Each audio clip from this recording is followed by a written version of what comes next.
Se nós voltamos a falar sobre clima político aqui no Brasil, agora com o cientista político Marco Aurélio Nogueira. Marco Aurélio, boa tarde. Boa tarde, Denise. Ô, Como Marco Aurélio, vai? tudo bem? Há pouco nós falávamos aí das falas do presidente do Senado, Rodrigo Pacheco, que esteve com o presidente do Supremo, Luiz Fux, para falar de todo esse ambiente político. Ele disse que eles não trataram especificamente da questão do possível pedido de impeachment contra ministros do Supremo, porque isso não está ainda em pauta, não é? Mas falando do entendimento, o Rodrigo Pacheco teria solicitado mais uma vez uma reunião que já foi desmarcada entre os poderes.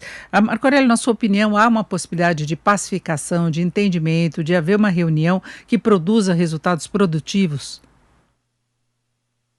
Olha, Denise, possibilidades na política sempre existem, né? O problema é saber quem serão os articuladores disso e se todos os nominalmente envolvidos terminarão por ceder e acordar uma reunião para pacificar. E isso parece estar em falta no Brasil atual, sobretudo porque a presidência da República, o poder executivo, não se dispõe a fazer nenhum tipo de movimento no sentido dessa pacificação, ou pelo menos de um alívio da tensão política que está hoje disseminada no país.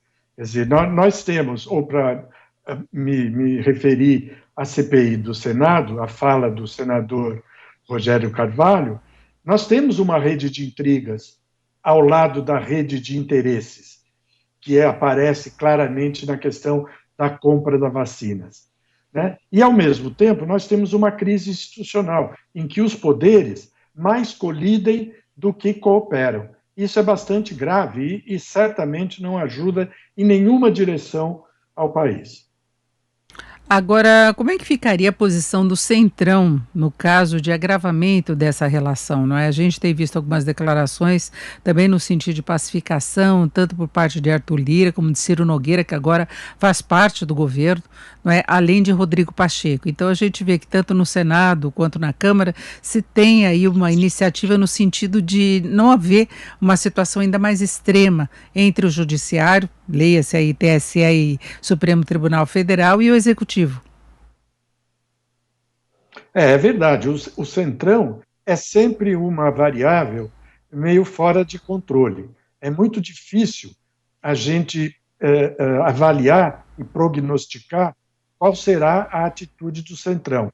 Ainda mais agora, né? Porque agora o que nós temos? Um partido que tem algum poder de articulação no parlamento e que foi chamado para dar sustentação ao governo Bolsonaro, né? Quer dizer, então, à primeira vista, o Centrão está com a faca e o queijo na mão, como a gente costuma dizer. Ele pode muita coisa, ainda que não possa tudo. Ele é uma espécie de fiador da estabilidade política do presidente Bolsonaro. Mas ele não tem o poder de ativar a governança, ou seja, de fazer com que o governo funcione, por mais que ele esteja impregnando as áreas governamentais no país, né? Ele não tem, porque esse é um governo que não tem um projeto, que não tem um plano de voo e que acaba basicamente por viver o dia a dia conforme as manifestações mais ou menos explosivas do presidente. Quer dizer, então, o Centrão, até certo ponto, ele está com as mãos meio amarradas. E ele vai fazer um jogo no qual ele possa tirar a maior vantagem possível. O que significa dizer que, se o pêndulo da opinião pública continuar caindo, levando o presidente da República para um índice de aprovação muito baixo, como as pesquisas parecem indicar, o Centrão tenderá a reagir a isso, ou fazendo um afastamento, ou se afastando do governo e passando a ficar entre a situação e a oposição, ou enfiando a faca mais funda no queijo do governo para extrair mais vantagens. Então, o Centrão é um fator hoje interessante para se analisar politicamente o país. Agora, a gente percebe que, da mesma forma como Arthur Lira não tem a menor intenção de levar adiante qualquer pedido de impeachment contra o presidente Bolsonaro, Rodrigo Pacheco também dá indicações de não querer levar adiante se for apresentado mesmo pedido de impeachment contra ministros do Supremo, não é? Não, é verdade. Essa ideia de apresentar uma proposta para promover o impeachment de ministros do Supremo Tribunal Federal é um blefe do presidente da República. Isso nunca aconteceu na história brasileira de 1988 para cá, ou seja, da Constituição de 88 para cá. É uma verdadeira aberração, que não há um fundamento razoável, um argumento razoável para se fazer essa petição. Né? E o Senado, por pior que seja, ele tem uma responsabilidade diante do país, diante da Constituição. Então, é muito pouco provável que qualquer coisa nesse sentido progrida no Senado. É tão improvável que não é de se acreditar que o presidente da República leve à frente a ideia de encaminhar esse pedido ao Senado. Porque o Senado é o órgão que pode fazer isso na arquitetura constitucional brasileira. Mas o presidente do Senado já deixou claro que ele não vai vestir essa carapuça porque ela não tem nenhuma razoabilidade. Ela não é razoável. Bom, Marco Aurélio Nogueira, nós vamos conferir agora. Eu peço que você aguarde a sonora, a fala do ministro Fux na abertura dos trabalhos. Ele citou a reunião que teve com Rodrigo Pacheco. Vamos conferir. Não havendo nenhuma observação, eu considero aprovada a ata. Gostaria, antes de dar início à sessão, para nós darmos continuidade à ação direta de constitucionalidade 2135, de comunicar aos eminentes pares que eu recebi hoje, antes agora da sessão, o presidente do Senado, Rodrigo Pacheco, que veio debater sobre a democracia e falar sobre a importância do diálogo entre os poderes e pedir uma nova reunião, tendo em vista que fiz aqui um pronunciamento desmarcando a reunião que havia sido designada. Eu só gostaria de destacar aos meus pares, senhoras ministras e senhores ministros, que apesar do cancelamento da reunião, o diálogo com os poderes nunca foi interrompido. Com o presidente do Supremo Tribunal Federal, eu sigo dialogando com representantes de todos os poderes, sem prejuízo em relação a uma nova reunião, a questão será reavaliada. Então, eu queria comunicar isso aos senhores para podermos exatamente justificar o início da nossa sessão um pouco mais tarde. Eu chamo a julgamento a ação direta de constitucionalidade. E eu volto a conversar com o Marco Aurélio Nogueira, que é cientista político. Há pouco nós tínhamos mostrado também a fala, a avaliação de Rodrigo Pacheco dessa reunião que ele teve com o ministro Luiz Fux, em que ele antecipou que havia solicitado uma nova reunião e a gente verificou agora que Luiz Fux também coloca isso como uma situação em aberto. Né, Marco Aurélio? Volta ao início da nossa conversa exatamente sobre essa possibilidade de termos algum entendimento, não é?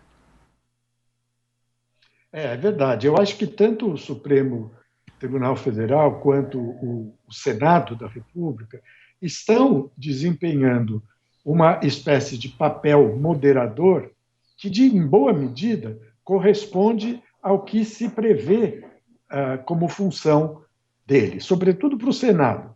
O Senado é um moderador da Câmara, sempre foi.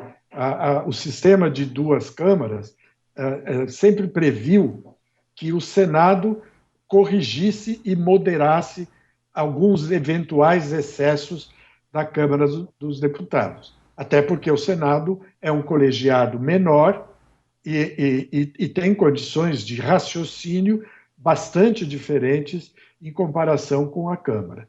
E o Supremo Tribunal Federal sempre foi também um zelador da Constituição, ou seja, que é um parâmetro a partir do qual se pode cogitar de algum tipo de entendimento no país. Quer dizer, ou nós, como sociedade, seguimos a Constituição, as regras da Constituição, os limites da Constituição, os direitos da Constituição, ou será muito difícil nós conseguirmos nos reproduzir de maneira virtuosa, de maneira positiva. Então, quem defende a Constituição e quem age para buscar a moderação dos excessos está cumprindo um papel fundamental. Agora, é preciso que esse papel seja complementado, tanto pelos deputados, na Câmara dos Deputados, quanto, se assim fosse possível desejar, pelo Poder Executivo, né? Mas, mesmo que o Poder Executivo se recuse, os dois outros poderes podem trabalhar para desanuviar o clima e dar à sociedade uma mensagem de pacificação que, de certo modo, faça uma blindagem contra os excessos retóricos do presidente da República. Agora, Marco Aurélio, nós chegamos num ponto em que há uma leitura diferenciada, dependendo do ponto de vista, do ponto da questão ideológica ou de quem você apoia politicamente, de se fazer leituras diferentes do que seria constitucional ou não. Não é? A gente vê manifestações contra o Supremo Tribunal Federal no sentido de que se deveria mesmo retirar ministros porque eles estariam abusando do direito deles em relação a algumas questões, como prisões aí de manifestantes que teriam a sua liberdade de expressão cerceada por essas ações, né? Então essa discussão está colocada hoje no país, colocada para a sociedade e leva a uma polarização ainda maior aí, não apenas do ponto de vista político que nós temos entre esquerda e direita, entre o presidente Bolsonaro e o ex-presidente Lula, que é o que se configura para o ano que vem, se não surgir nenhuma terceira via, mas a sociedade polarizada, não é? Não, sem dúvida, e não é de hoje, né, Denise? Essa polarização na sociedade vem vindo, pelo menos desde 2013, vamos dizer assim, com as grandes manifestações que ecoaram em várias cidades do país. De lá para frente, essa polarização só cresceu. Ela assumiu proporções agudas nas eleições de 2014, desculpe. Depois, durante o impeachment em 2016, ela ganhou uma nova camada. Nas eleições de 2018, ela continuou crescendo e em nenhum momento ela parou de avançar. Então, isso é um problema. Agora, nós não temos condições, creio eu, técnicas, científicas, metodológicas, de mensurar o quanto essa polarização está, de fato, dividindo a sociedade. Quantos estão de um lado, quantos estão de outro. Porque se a polarização se limitar apenas ao confronto retórico, ela é uma coisa. Se ela se misturar com atitudes, comportamentos agressivos, ela vira outra coisa, né? Ou seja, a polarização, de certo modo, é um componente da vida democrática. E ela precisa encontrar, a democracia serve para isso, canais de manifestação e de superação, para que elas possam produzir, por exemplo, governos que contem com um consenso mínimo para poder governar. E isso nós não temos hoje no Brasil, nem de fato, nem em termos técnicos, científicos. Nós não sabemos mencionar isso. O fato é que o país está polarizado e a política não está sendo capaz de administrar essa polarização. Ao contrário, ela está alimentando ainda mais a polarização. É uma polarização que se manifesta muito através das redes sociais, mas quem está de um lado ou do outro nem sempre consegue detectar que há opositores àquela ideia, porque muita gente acaba vivendo numa bolha, né? Porque exclui outros grupos e não sabe exatamente o que está acontecendo dos dois lados, não consegue confrontar qual seria a posição aí mais clara ou a posição dominante. Da mesma forma, as manifestações que a gente tem visto aí com muita frequência nas ruas, que tentam até comparar quem foi mais uma manifestação, quem foi em outra, mas são manifestações pacíficas, né? Ou de apoio ou de discordância, mas com tom pacífico. É verdade, e nós temos que torcer para que isso permaneça assim, né? Porque não poderia haver um cenário pior do que uma confronto físico entre manifestantes do lado A, B, C ou D. Né? Quer dizer, então, esse é uma espécie de desafio que os próprios manifestantes terão que enfrentar. Né? Eles terão que se colocar numa perspectiva cívica, ou seja, de construção de espaços públicos democráticos nos quais a liberdade prevaleça, para evitar justamente o confronto que está, de certa maneira, posto na tensão em que nós vivemos. Né?